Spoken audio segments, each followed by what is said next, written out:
moo waral même je pense magistrat bi également di oui. Parce que la justice c'est quoi?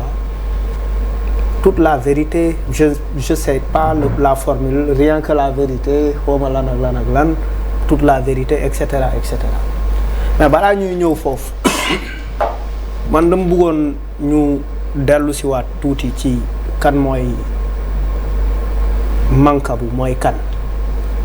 mooy également Mamadou Seck. On ne peut pas parler de Mancabou sans pour autant parler de Mamadou Seck bi nga xamante ne dañ ne moom itam dafa évadé wu te bu ñu analyser effectivement ce qui s'est passé avec Mancabou mun nañ wax ni ci information yi ñu jot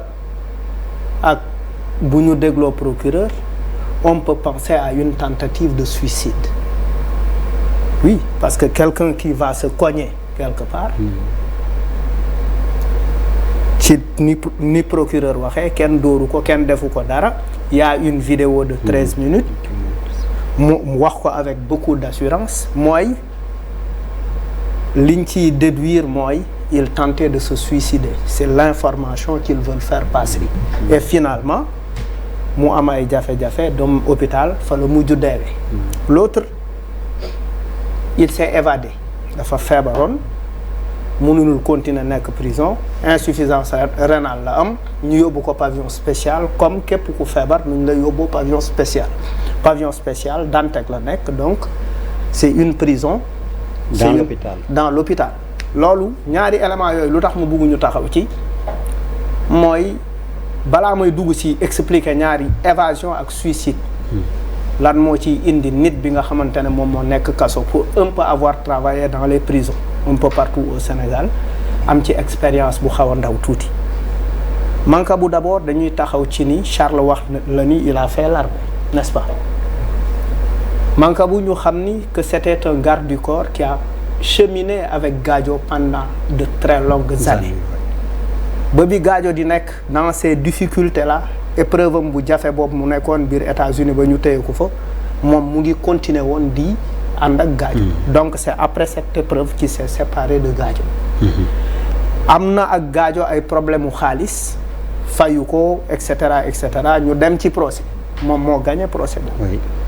Et que Gadio avait même demandé à ce que moom mu restituer ko arme bi et cetera bi ñu ko xoolee la justice a refusé cela. Bu ñu jàppee ci loolu on peut mun nañ njort ni que c'est quelqu'un qui a été correct dans son travail et qui a cru en la justice ba bu amee jafe-jafe du ko fajal boppam daf koy yóbbu ci yoon. Donc mën nañ jàpp ni nit bu jub nit bu bëgg dara nit bu respecté boppam nit bu fidèle nit bu loyal. À part li man Malal Almami Talla musuma dégg dara lu xaw a gauche sur la personne de Mancabou. C'est quand même assez important à préciser parce que nit buñ koy atte wala ñuy wax ci moom il est important d'évoquer son passé wax ban rapport la amoon ak liggéey lan ak lan la fi def revenir un peu sur son parcours. Donc buñ koy noter ci parcours am par rapport ak loolu mun nañ am njort bu rafet ci moom. Maintenant nit nag généralement un détenu il se suicide ou il tente de se suicider parce que effectivement teg nañ ko souvent lu mu àttanul ci wàllu torture. Il ne faut, je ne dis pas que la police l'a torturé, mais la torture existe dans la police. Loolu lu ñu xam la. Amnesty International liggéey na ci liggéey yu am solo dénoncé ko ay organisation de la société civile également liggéey nañ ci liggéey bu am solo dénoncé torture yi nga xamante ne ñu ngi am pendant moment bi ñu lay téye garde à vue mais ay torture yi nga xamante ne également mu ngi am dans les prisons. Loolu lu ñu ay cas yu bëri loolu mun nañ ko wax mais nit buy évadé wu généralement nit buy tenter suicider wu c'est parce que soit peut-être tu ne veux pas être quelqu'un boo xamante ne yaa éclaté deal bi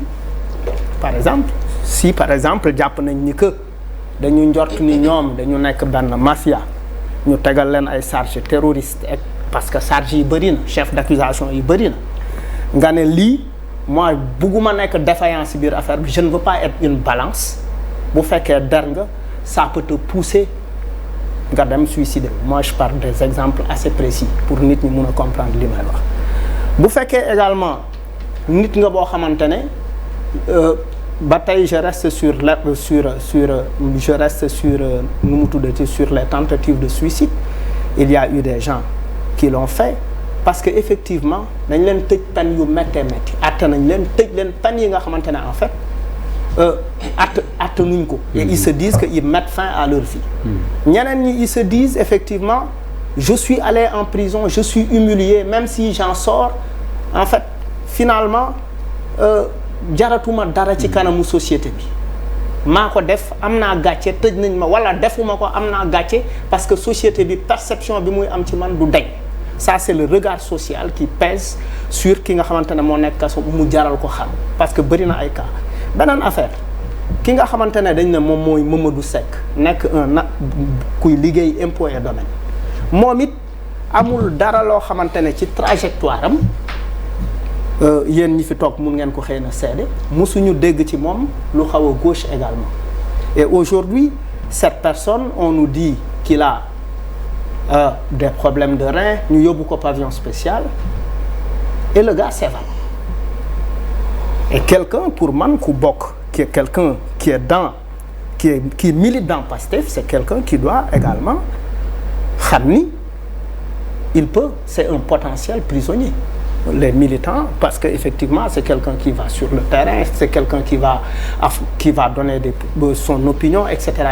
mën na la jural ay kaso donc pour man un bon militant de Pastef bu ñu préparer ci loolu war nga mën a dékku effectivement xam ni loolu ci xeex bi la bokk te da la ciy fekk li ma ci jaaxal mooy évasion bi également mën nañ ko analyser comme ni ñu analyser ñi nga xamante comme ni ñu analyse bi nga xamante ne par rapport ak Mancabou mais bu ñuy dellu tuuti ci état yi ñu yor xoolaat aussi depuis un certain temps d'un point de vue démocratique par rapport au Sénégal nous vivons un recul par rapport à certaines restrictions parce qu'il y a beaucoup de choses yoo xamante ne aujourd'hui nit ñi mënatuñ ko am maintenant li ci graaw mooy ça me rappelle en 2015 ñun dañ dem Congo ñu wàccu Congo def fa une semaine les 2 premiers jours en conférence de presse ñu fekk ñu jàpp ñu à l'époque ki nga xamante ne moo yor communication Mendes la tudd moo yoroon communication wu Kabila il sort il dit que effectivement jàpp nañu deux commandos sénégalais et 2 commandos burkinabés c'est des terroristes on a trouvé ci ñoom ay armes donc mun nañu wax ni stratégie yooyu aussi c'est des stratégies yoo xamante ne moom la certains États di teg effectivement pour mater un opposant pour effectivement pour def ci bopp opinion bi un certain nombre de choses pour discréditer la société civile ou pour discréditer un opposant politique bi nga xamante ne il est très libre dans ses points de vue il est très courageux donc loolu xam nañ ni c'est des pratiques est-ce que du ce type de pratique là la ñu nekk di yegg ci biir Sénégal maintenant comme que toll nañ fii mu nekk situation boo xamante ne situation bu compliquée la génn ci benn contexte social boo xamante ne en fait parce que c'est vrai on a célébré la Coupe d'Afrique c'était très important ñu amoon un amortissement de la tension sociale maintenant on est dans un regain de tension sociale yi nga xamante ne li koy indi moom mooy rupture bi am par rapport ak sénégalais yi ak justice bi nga xamante ne moom moo leen war a àtte mooy également dans les discours politiques de part et d'autre ça convoque à tout va la violence gis nañ par exemple li xew Guédiawaye barki démb et pour le dire Ahmed Aïdara est allé attaquer et allé fekk ay nit ñuy def conférence de presse il les a attaqués et ça c'est des choses à dénoncer il l'avait fait et il l'a refait loolu c'est pas du ay position yu responsable et que dëgg bu taxawee nit ñi waruñu ragal a wax dëgg parce que dëgg yàlla moo ko moom c'est-à-dire c'est pas parce que moi je ne me gêne pas de dire cette affaire parce que effectivement oui Racine c'est mon grand frère mais au-delà de tout c'est le maire de Guédiawaye c'est le maire de la commune de Wakhinane donc et puis man ak Ahmed Aïdara la dernière fois quand j'étais là j'ai dit que Ahmed Aïdara ne mérite pas d'aller en prison parce que effectivement fekkuñu ko muy def dara il n'a pas enfreint la loi, etc., etc. Donc sous déconner, il est important que les gens le disent, mais c'est ce type de comportement mooy raviver la tension sociale et que tous les acteurs politiques sont interpellés par rapport à cette affaire de Mancabou, cette affaire de Mamadou Seck, cette affaire de terrorisme. Pour man c'est des chefs yu rëy c'est des chefs d'accusation yi nga xamante ne yu doy waar la. Il est important que buñ tollee fii te mu am dans un contexte d'élection législative mën nañ jiixi jaaxa ci li nga xamante ne information yi ñuy jot. Maintenant pour éviter que les choses s'empirent, il est important que ñu wax ñu dëgg bi. Man li ma gëm mooy dans ces cas de figure il n'y a pas que la justice fait ça ou fait ça. Oui, justice c'est vrai, c'est pas